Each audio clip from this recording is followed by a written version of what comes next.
Coming up on today's show. How much do you value your time? Because a lot of us don't step back and take the time to pause and think about how valuable is our time. And some people too are going to say, not all my priorities are even my priorities. Maybe they're my boss's, or maybe they're my spouse's priorities. And the key foundation is, once you understand what your personal priorities are and what your business priorities are, you will understand how to protect your time. And when you understand how to protect your time, you become a better negotiator. How to protect your time today on Keeping You Organized.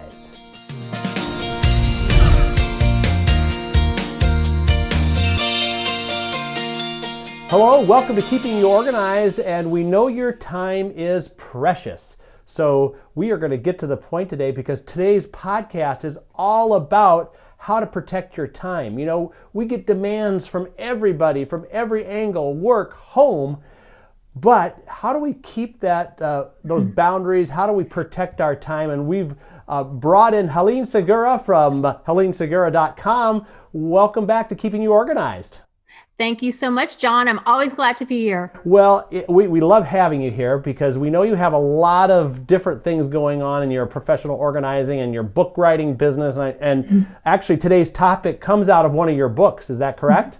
That is correct. The book is called The Inefficiency Assassin, Time Management Tactics for Working Smarter, Not Longer. Okay, great. And we're definitely going to be putting a link to that in our show notes as well. But okay. Let's get into this concept of time protection. How are we going to frame this conversation today?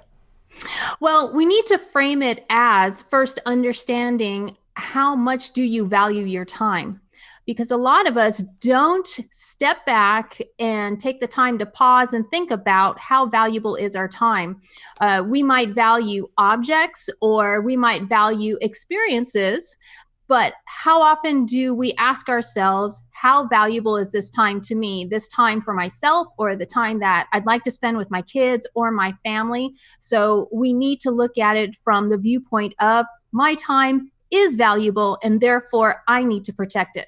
Well, it's one of those things too that you can't get any more of. So let's dig into this because I know we're going to have to talk both about personal time and work time as well, right? Because it's all one big bucket and we have different responsibilities. Exactly. And it's very hard to be black and white and say, this is my personal life and that time has to stay on one side. And this is my work life and that time has to stay over here, because there are a lot of times when those areas can overlap. And this is where time protection comes in. If you don't understand what that value is and how much time you want to spend in the different areas of your life, then after a while, everything just starts spinning together and you feel like you're out of control. Okay. Well, where are we going to start? What's step number one in time protection? Step number one is starting with your personal priorities and understanding what they are. Now, normally when I start off a client conversation with saying, well, let's make sure you know what your personal priorities are, they say, well, duh, I already know that. But the problem is we don't think about those priorities unless somebody specifically asks us. Instead, we need to have those priorities in the forefront of our brains, because every decision we make about what goes on our calendar or how we're about to spend the next 5 minutes or the next 30 minutes should be based on whether or not that action is going to support our personal priorities. So we need to start there. Right. Well, and some people too are going to say, not all my priorities are even my priorities. Maybe they're my boss's, or maybe they're my spouse's priorities. And so we probably need to touch on that a little bit, on how you manage your priorities versus the priorities of other people, don't we? Definitely. So we can talk about the work priorities because there is a whole other dynamic that goes with that. But going back to what you said about, well, my spouse's priorities become mine, that's where you mentioned earlier about boundaries. We need to look at what are our boundaries and your priorities. Even though this will sound selfish, it's not meant to be. Your priority of self-care should always be first. Because if you are not taking care of yourself, then you can't take care of everybody else's priorities, like your spouse and your bosses. So once you've taken care of that number one priority of self-care, then you can start to look at the various priorities in your personal life. What are your kids' priorities? What are your spouse's priorities? And decide, should I choose maybe one from each of those areas? That's what I focus on. Where do I want my time to go? How do I want to live my life? Right. Well, is there a limit though? Because you talk to my wife and everything's a priority, at some point. But how do you take a couple, or how do you kind of draw the line when okay, this is a priority, but this is not a priority? Right. Well, there's a saying, and I heard this from a general in the Army last year, and he said that if everything is a priority, then nothing is a priority. And that's when people start getting really confused. So you can start with your high level priorities, like my health is really important. Making sure I have enough income to pay all the bills is really important. Making sure that I nourish the relationship that I have with my spouse or my significant other, that's important. The well-being of my children, that's important. So it's pretty easy to section those off and say, okay, I need to make sure I focus on those. But as requests pop up during the day, that's when you have to stop and take a few moments and ask yourself, where does that request fit in on my priority level? Did I get a request to take my child to a doctor's appointment for a follow-up? Well, that should be pretty important, and more important than, say, going to, a potluck party. Maybe that's a little lower down the list. So you actually have to take things one at a time and take a few moments to process it and decide how much of a priority is this. Right. Now, does that mean you can't do any of the non-priorities, or do you kind of put them in another area that you would be nice to do sometime if I had the time? What would be great is if you could have time in the day to actually do some of those lower priorities at least once or twice each day, because sometimes those lower priorities turns out it's really fun to do those, and we can't deprive or deny ourselves of that fun. So the more structure you have in your day, and the more you understand what your priorities are, then the more room you have in your schedule for last minute requests or lower priorities. All right. So is there anything else under the personal priority section that we need to talk about that will help us in choosing those, or any other little tactical move that we can do to make sure we've got those kind of, picked out? I would say to not only have them picked out, but also make sure that they are scheduled on your calendar first. Okay. Because if your kids start getting upset with you that you have missed their games, you have missed practices, it's usually because we schedule all of our business priorities first, or all of our volunteer priorities first, before scheduling our personal priorities. So make sure those personal priorities get on the calendar first. Okay, great. Well, we're going to take a quick break here. When we come back, I think we want to touch on those business priorities, because we have two lives we live, right? Right. And some other things involved with protecting your time. That's what we're talking about, protecting your time, with Helene Segura, and we'll be right back. Now there's a place just for you. Life can be busy, and you still have to keep it all together. That's why you like to be organized and in control. Introducing MyOrganized.life. A special place where you can get ideas and solutions to organize what's important to you, your important papers, your important decisions, your important life events. We show you the ideas and products to stay organized in your life. See what's new. Stop by and say hello. Visit us at any time at www.myorganized.life. It's just for you. MyOrganized.life by Smead. Find us at www.myorganized.life. MyOrganized.life. We are back now on Keeping You Organized, talking about protecting your time. How do we do it? And we talked about, before the break, kind of your personal priorities. We're with Helene Segura from helenesegura.com. And Helene, I think now it's time for us to talk about those business priorities. How does that differ, or how is that the same from personal priorities? Well, with the business priorities, what I found that's very interesting is that when I asked folks what their priorities are at work, instead of giving me priorities, they give me tasks. They say, I need to return phone calls. I need to check email. When in actuality, those are small tasks that need to happen during the day. Those aren't priorities that they need to support. So we actually backtrack and take a look at what are your job responsibilities? What were you hired to do?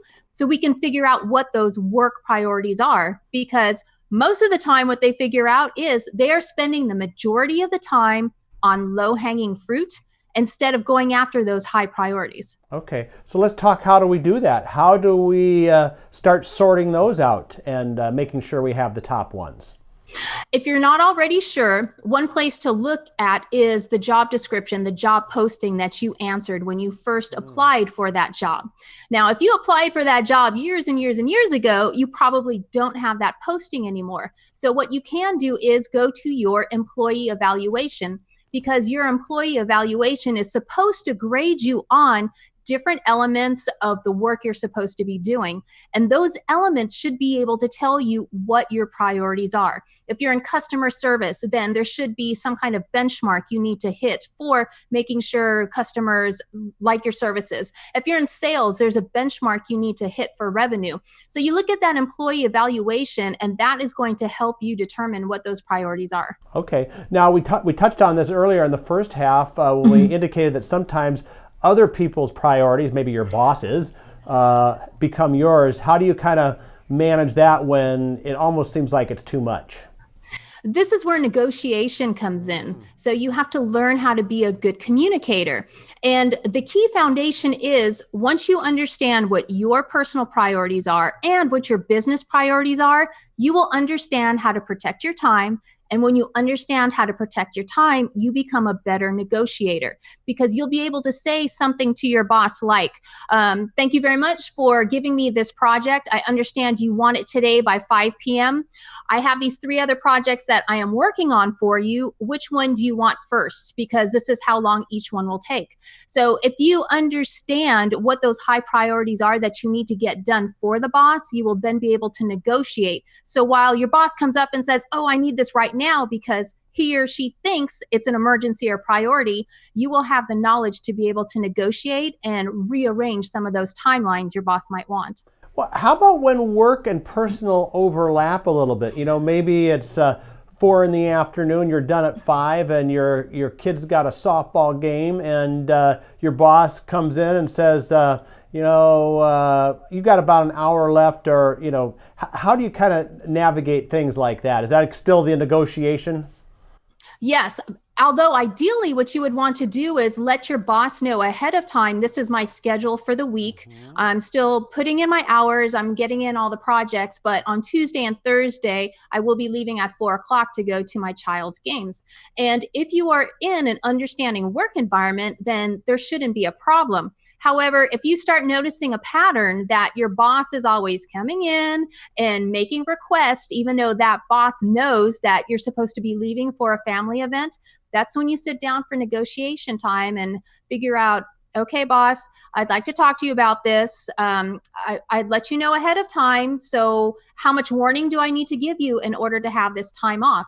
And unfortunately, in some situations where the boss, after weeks or months of this negotiation, still doesn't understand, that's when some people go ahead and look for another job because their boss does not put priority on family. Right. So, when we're dealing with time, we're dealing with calendars. How do calendars kind of play into this whole thing? As far as reserving time, we touched on a little bit of the idea of maybe having some, time for non-prioritized projects. But what does a calendar look like, and how does that play into this, protecting your time game? A calendar is only useful if you actually use it. And it should be used on a daily basis. And I say that with a smile because on the one side, it's humorous. Well, of course you want to use a calendar, But I know of so many people who carry around calendars, but they don't use them. They don't review them at the end of the day to see what's on tap for tomorrow. They don't sit down at the end of the week to review what's in the pipeline for next week. What do I need to prepare for? So you could have some preferences as far as what calendar you would like to use, whether it's paper or digital. But in the end, if you don't actually look at that calendar and review what's happening, then it doesn't matter what kind of calendar you use, you won't be successful with it. Yeah. So what does a review session maybe kind of look like, or what would be the steps of that? The first thing would be to review what actually happened during the day that you just worked or you just lived through, and think about, did I make any promises to anybody as far as any deliverables, or did I tell somebody I'm going to meet with them, but I haven't put it on the calendar yet? So make sure you capture everything that's fresh in your mind from the day and then get it scheduled on your calendar. Next, you would look at the next day and look at what appointments you have, what time do you need to be where, and do you need to bring any materials with you? That way you're not rushing around at the last minute. And this is also a way to catch double bookings. Let's say somebody has access to your schedule and they schedule for you. So this is your chance to catch that ahead of time. Now, if you feel like you're dog paddling and you're just barely keeping your head above water, then you're just looking at the next day. But eventually, as you start protecting your time more and you start catching up, you'll be able to look 2 days ahead when you're doing this review, and then 3 days, and then the next week. And eventually you'll get more and more ahead to where you feel relaxed when you're looking at your calendar because you know exactly what you're going to be facing.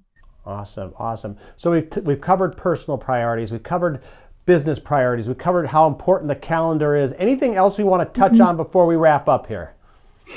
I would just say that the most important thing is to use personal priorities first. Put those first on the calendar. And this sounds counterintuitive since I coach a lot of business people and we're supposed to be talking about business productivity. But just in a meeting today, there was a group of business owners talking about how when their personal life is not in order, they are not productive at work. So that's why it's really important to make sure that your personal time is scheduled on the calendar. You're taking enough time for yourself, and then you can look at scheduling those business priorities, and you will be better in both parts of your life for it. Great. Well, Helene, this has been a great show on protecting our time. Let's let people know how they can get a hold of you, contact information, and what kind of services you can provide our audiences. Absolutely. I teach anything related to productivity, time management, and organization, and that's through individual consulting, keynotes at conferences, or trainings in companies. My main website is helenesegura.com, so you can see all the services and social media connections there. And for anybody who would like a complimentary productivity kickstart kit, you can go to timemanagementrevolution.com and you can download templates that I use with my clients so you can get on your way to the road to productivity. That is awesome. We'll put the link to that in our show notes as well, okay, which is at smead.com/podcast. Helene, again, thanks. Another great show, and I'm sure we'll have you back. Thank you so much, John. All right, great. Well, there you have it, folks. We now have protected our time.